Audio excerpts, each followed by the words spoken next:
This episode was made possible by Patreon. Visit the link in the description to find out more.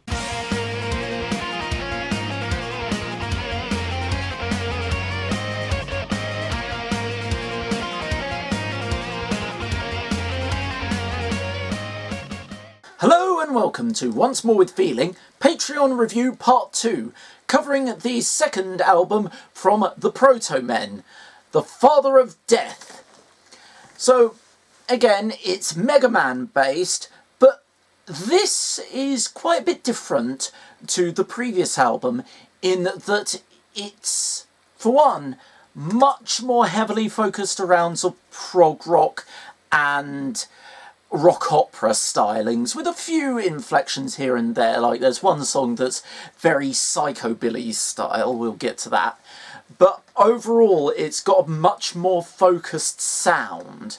Secondly, this is actually a prequel to the previous album. It's going into the relationship originally between Dr. Light and Dr. Wily, and how Dr. Wily eventually rose to power and subjugated the city. There's a lot of different musical influences that are really sort of if you're into your prog rock and rock opera and that side of music, you're really going to have fun spotting a sort of, oh, this sounds like this band and all that sort of thing. So there's things like, there's a lot of Pink Floyd influences for sort of the first half, particularly The Wall.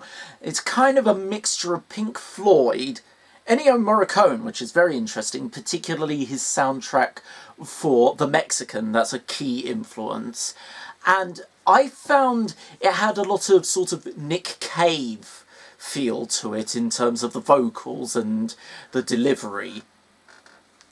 For the second half of the album, it's much more Meatloafy and Bruce Springsteen and all that style. The last song on the album kind of really brings it together, but we'll properly get to that in a moment. It's rather appropriate that there are big Meatloaf influences going on, because you have a long-time producer of Meatloaf's on the album, Alan Shacklock. He is also, in turn, a key influence on the album with his band Babe Ruth. Along with the major musical influences in the album, I felt there was a very key influence drawn storytelling-wise from Operation Mindcrime by Queensryche. It really has sort of the feel of the latter half of that album running through it, combined with a lot of the storytelling of The Wall again. So without further ado, let's get to the album proper.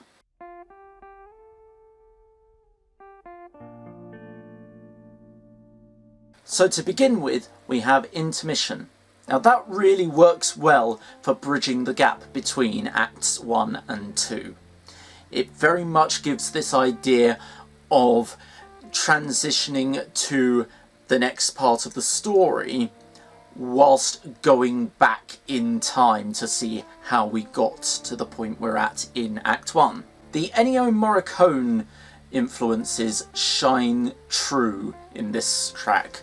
You have the three-piece guitar suite going on, and you can imagine it being used in a spaghetti western. It really helps to set the stage, and you can almost imagine it being used sort of during the period of a stage production, moving around all the stage sets for the next scene.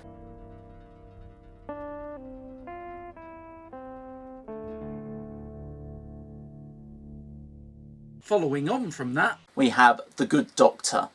This sets the stage. It presents us with Dr. Light and Dr. Wily and what their original relationship was. It gives us an idea of why the robots were created. Dr. Light sings about, "My father worked the mines till the day he took his life." And he wanted to create a future where no children would ever be able to say that again. He's apprehensive about the activation of the robots because of the displacement of the workforce, but Dr. Wily talks him around. Make things right. We also get various indicators to what the other characters are going to be in this story, whether they are background or prominent. Dr. Light says about his lover Emily, who works herself to the bone day in and day out. And it's heavily implied that the main robot who's going to be the focus of the album is Sniper Joe, through the lines, "If you replace the working parts, you get a different machine." And in the liner notes it makes mention of a single red light shining through a blacked out blast shield of a dark green helmet. If you know your Mega Man games, then you'll instantly be able to go, oh yeah, that's clearly Sniper Joe. For the benefit of those who don't know, and that ironically includes myself, I had to do research about this, Sniper Joe is the enemy with the greatest number of variations in the game. And obviously you'll be able to see by the graphics I'm putting up what Sniper Joe looks like. They waited so long They for waited this day. so long for this day. Take the There death is away. no price they My son wouldn't would pay ever for have to someone say, else to my lead father them. walked into his Don't turn grave. your back on me. This song is very much Ennio Morricone driven, but there are inflections of Pink Floyd, and maybe this is just me hearing things, but it did have a bit of a feel of Nick Cave about it as well. Nick Cave sounds do seem to permeate a lot of the album. Maybe that's just what I remember of his sound. Maybe I'm completely off mark and I'm getting him confused with another artist. Entirely possible. What will I become with the things I will create? From there, we have The Father of Death. Now that very much feels like Operation Mindcrime for me in terms of storytelling, with the murder of Emily Stanton at the hands of Sniper Joe under the command of Dr. Wily. And Dr. Light is framed for this, although he does in some ways feel responsible for her death, being the one to have created the robot. What have I done? Though I did not pull the trigger, I built the gun that he holds in his hand. This very much has the sort of storytelling elements of Sweet Sister Mary and Breaking the Silence from Operation Mindcrime, whilst maintaining that sort of Nick Cave, Ennio Morricone kind of sound, particularly drawing upon, at least I would argue that influences have been drawn from Stagger Lee. Emily, everything that I have done for you, but it's turned out all wrong. What's interesting is sort of this very triumphant build in the face of her own death.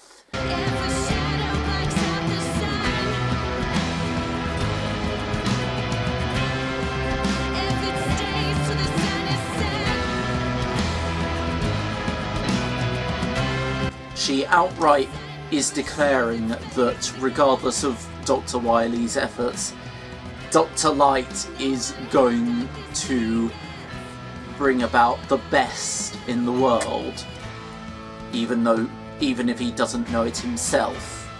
It ultimately culminates in Dr. Light discovering Emily's body and his fleeing the authorities.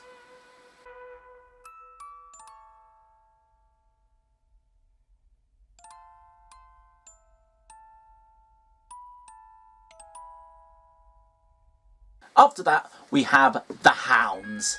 Now that is one of my favourites on the album. It's got this cool 1950s rock / psychobilly feel going to it, and you really get this nice feeling of a chase going on, like just scrabbling through the city trying to avoid the police.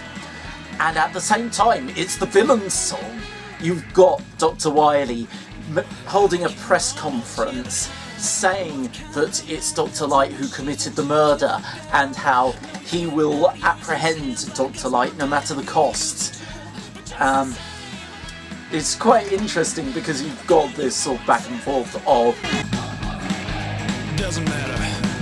And I just love that because it really sort of shows sort of, you've got this villain singing and everyone's buying it. I love that sort of style. I'd absolutely love to see a full stage production if it meant seeing what they could do with this, because I can imagine them going full bat out of hell with this. I want to see that. If it turns out they do that sort of thing, I will be all over the next time they're touring England. I'll get my mate who told me about this album, I'll drag him along. We will be going to see that live show. I guarantee ya.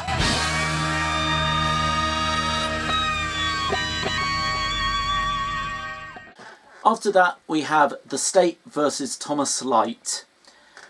Dr. Light is found in the cemetery where Emily was laid to rest, and that is where he is apprehended. He is put on trial, and you get the impression he does actually plead guilty, but is found innocent. I can't imagine what they'll do, but it doesn't matter what they'll do to me. All during the trial, you have this dichotomy of him being told it's not his fault, sort of the ghost of Emily saying it's not his fault, and him saying it is his fault and he is guilty. This is not your fault. I'm living one way or the other. This is not your fault. There's nothing left here for you now. Meanwhile, you've got the TV screens that Dr. Wily has set up all around the city to exacerbate the feelings of injustice and that the system is flawed, and have the crowds baying for Dr. Light's blood. Again, we've got the Nick Cave, Ennio Morricone feel for me, mixed with... the first half can be described as Nick Cave, Ennio Morricone and Pink Floyd mixed together.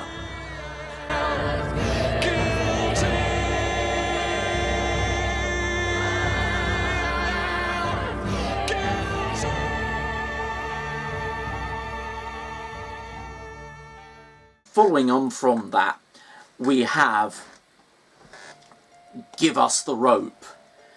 That really feels like it's straight up from the wall. I wouldn't be surprised if they just looked at the wall and went, okay, we want to do a song that would belong on that album. It's the crowd feeling injustice and calling for them to have the opportunity to just outright murder Dr. Light. They want his blood. They want it. They want what they perceive to be justice.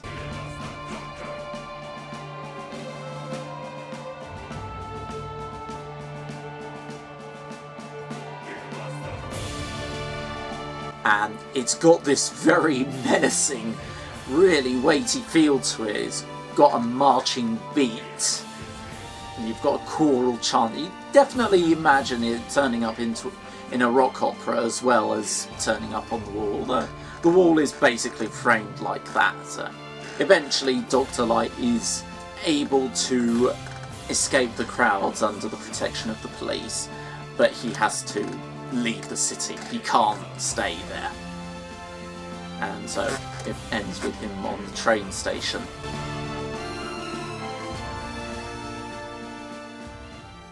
Then we have How the World Fell Under Darkness. This is basically the intermission of the musical.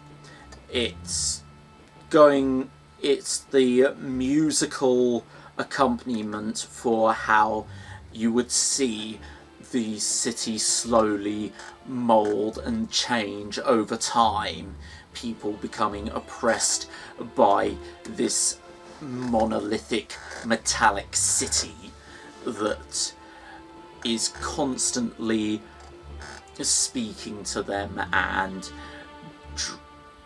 driving them forward without them even knowing it. It continues the sound from Give Us the Rope and very much feels like a continuation of that Pink Floyd sound.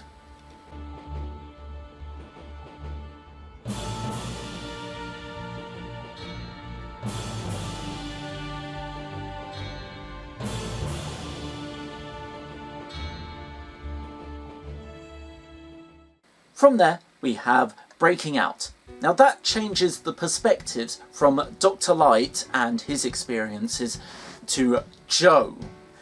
Joe is this 20-something young man who has grown up in the oppressive environment of the city that Dr. Wily has built. He wants to escape the city limits. He wants to find a new truth, a new way of life. He wants to actually live instead of feeling under this overbearing chokehold of a regime. So I'm breaking out of here tonight.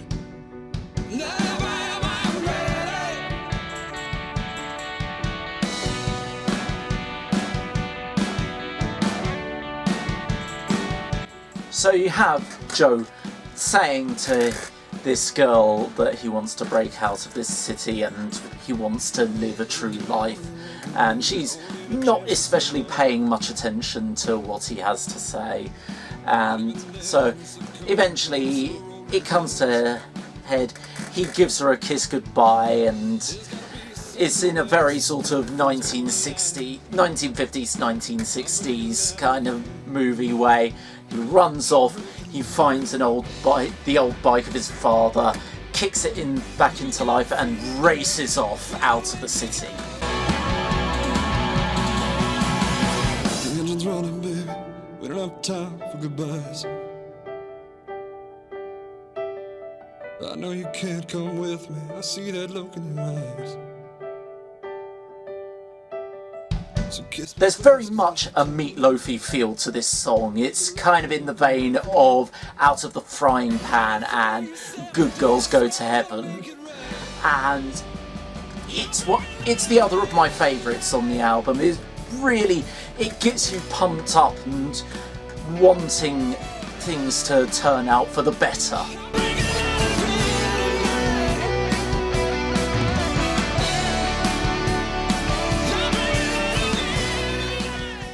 Next, we have Keep Quiet. Now that is the meeting of Joe and Dr. Light and their confrontation with Sniper. Up until now, it's not been called Sniper Joe or anything like that. It's just been referred to as either Sniper or the Machine or that Face of Fear or any variation thereof. I've seen your face in the shadows, and I've seen your face in the places I wasn't meant to be. You've got the feeling that the robot is there to kill them. And in an outright act of defiance, you have Joe take up a lead pipe or something like that and just start wailing on the robot.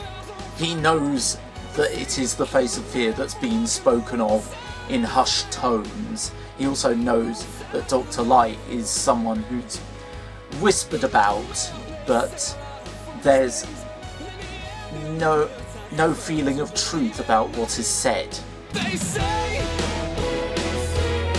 this city, she's been there for years now. Ultimately, they defeat Sniper, the head of it being taken clean off, and Dr. Light picks it up and hands it to Joe to try on, thus creating Sniper Joe, and that in turn makes them able to formulate a plan of resistance.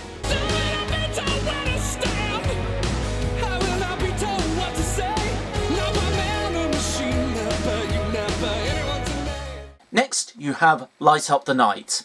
Once again, we have puns on Dr. Light's name, but in tandem with that, we've got Joe working with him, and this is where the rebellion begins.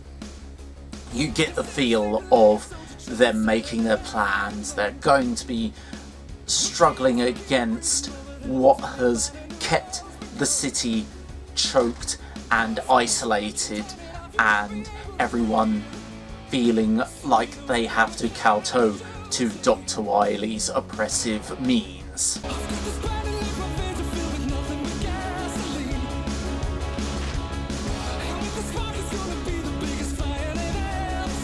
There's not much to say on it other than it gets you pumped, and it's got a sort of bit of a Daft Punky feel thrown in amongst the very Styxy and Bruce Springsteen nature to it. It's really a good one to sort of act as the start of the... Ironically, we've got a third act to Act 2, but it works well with encapsulating that feel.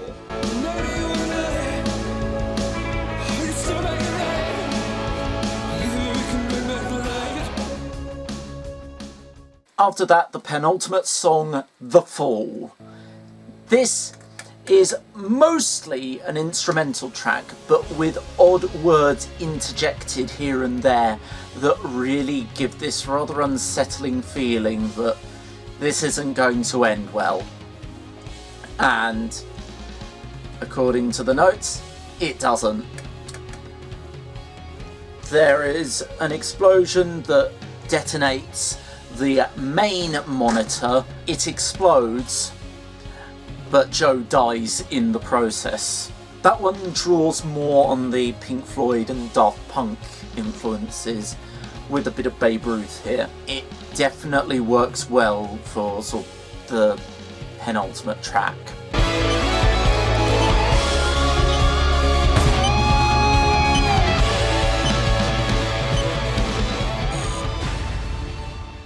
Lastly, we have Here Comes the Arm. Now that is where Dr. Light realises that he has been playing into Dr. Wily's plans.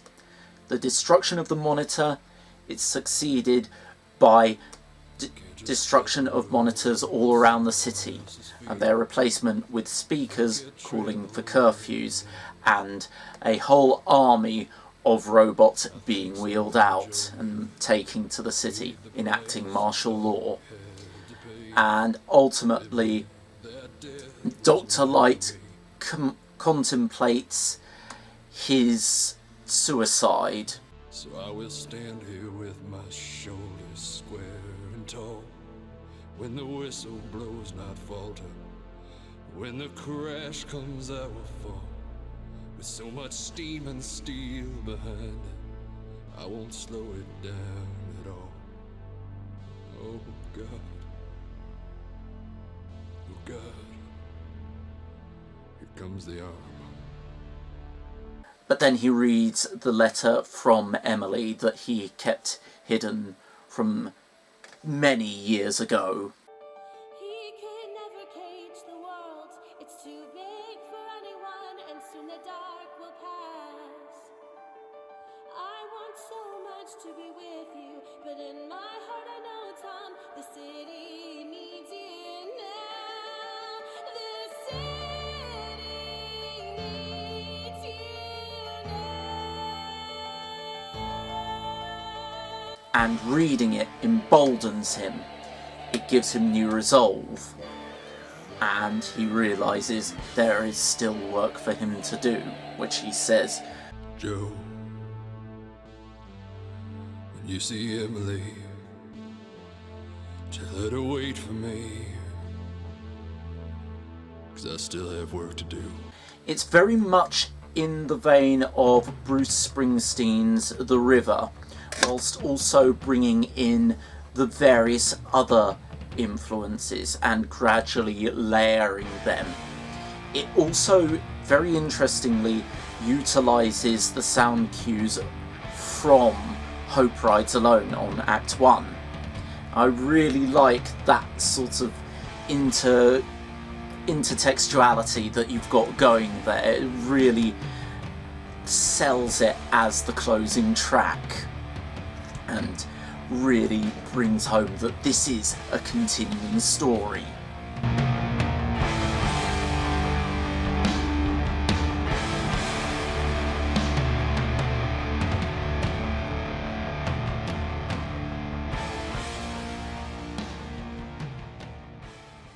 Overall, I would give Act 2, The Father of Death, a 4.5 out of 5. However, that has some certain caveats, because objectively it is a better album. It's more structurally sound. There is a greater through line between these songs, so you can understand the gradual development sound-wise. But the songs from Act 1 stuck with me better, and I found that the storytelling side of things was much more cohesive. I'll certainly be interested to see how things progress with Act 3, but it's been 11 years now, so who knows how long it will be until that actually comes out.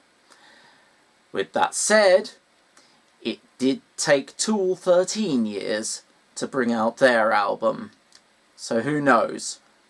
It may be coming out in the same sort of time frame. That's it for this episode. Next episode is going to be the first of a series of mini reviews based on the fact that I have a lot of albums that I have never listened to, and a lot of people are stuck in quarantine at the moment, whether self-imposed or forced by the doctors.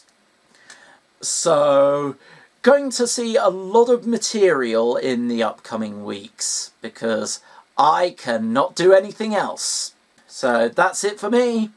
Hopefully, soon enough, we will all be breaking out.